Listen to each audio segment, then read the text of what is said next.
Hi guys! Kumusta?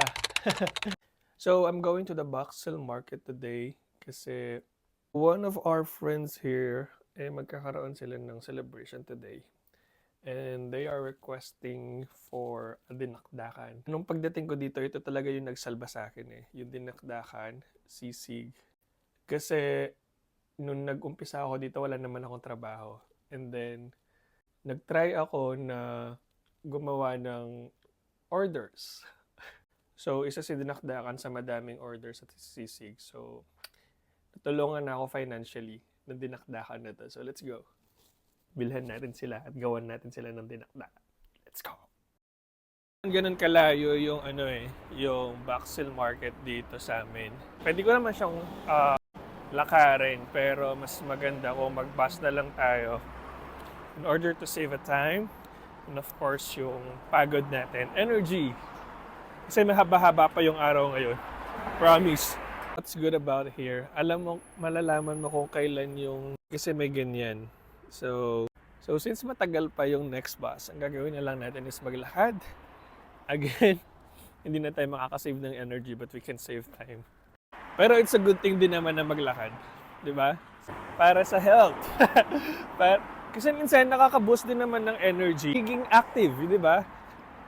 Nakaka-release tayo ng mga endorphin. Pinapakitaan ko kayo na may mga endorphins ako nalalaman sa buhay, di ba? Ganun yun. Tignan nyo dito kung gaano kaganda. See? Halos mga street ngayon dito, puno ng mga flowers. Kasi it's springtime na. So nagsistart na mag-bloom yung mga puno na nalaglagan ng mga bulong dahon. So they're starting to bloom again. So we are here na. So ayan ang market sa amin. So yan. Ang kailangan natin makuha is pig face. Saka minsan may mga otak dito Otak talaga. Pig face and otak.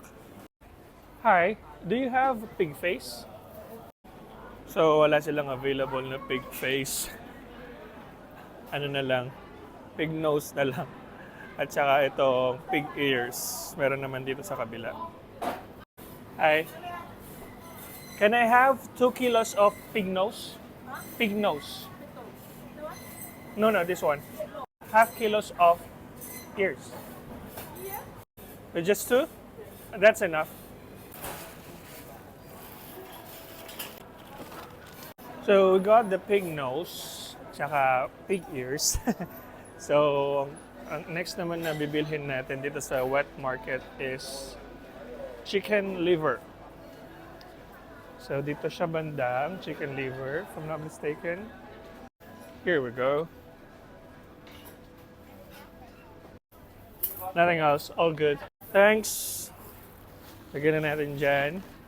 Next naman, dito tayo sa mga gulay-gulay. Kailangan natin ng pipino. Oh, sorry. I think we need 2 of this one.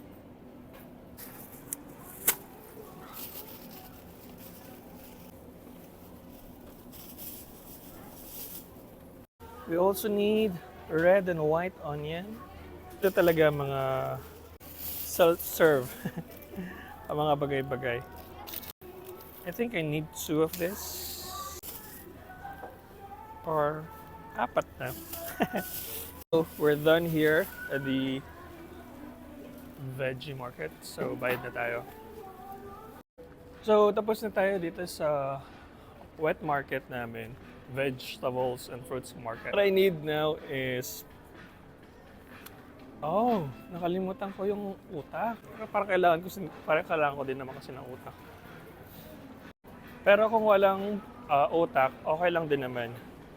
Yung mayo naman, kaya naman niyang ilaban yung lasa ng dinakdakan. Pero mas masarap kung may utak.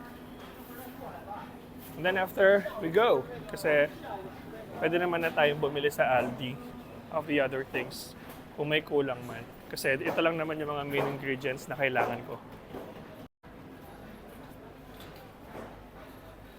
Time to go back. Meron ako nakitang brain, pero ang dami. So, hindi naman siya pwedeng per kilo. So, kailangan isahan talaga siya. So, hindi ko na lang yung dinakdakan. Pwede naman, maglalasa naman yun. Akong bahala dun. Dito kailangan may dala kang eco bag, your own bag, kasi kung hindi, masyado ka madaming bibit-bitin. Mga maliliit lang kasi na mga plastic bags yung binibigay nila dito. So, para hindi ka mahirapan, kailangan mo magdala ng sarili mong eco bag. Pero kasi, pwede ka naman bumili. Do ang mahal. 'Di ba? Sayang naman ng pera. Dito sa place namin, para kang wala sa Australia kasi halos mga Chinese or mga establishment dito. Sabi nila we're living in Hong Kong ng Australia. So, yeah. And usually naman talaga, lahat ng mga tao dito sa Box Hill ay mga Chinese. Parang sila yung unang nag-migrate dito sa Box Hill. And now I'm going home. Check out for the next video para sa talaga naman. Vloggers yan.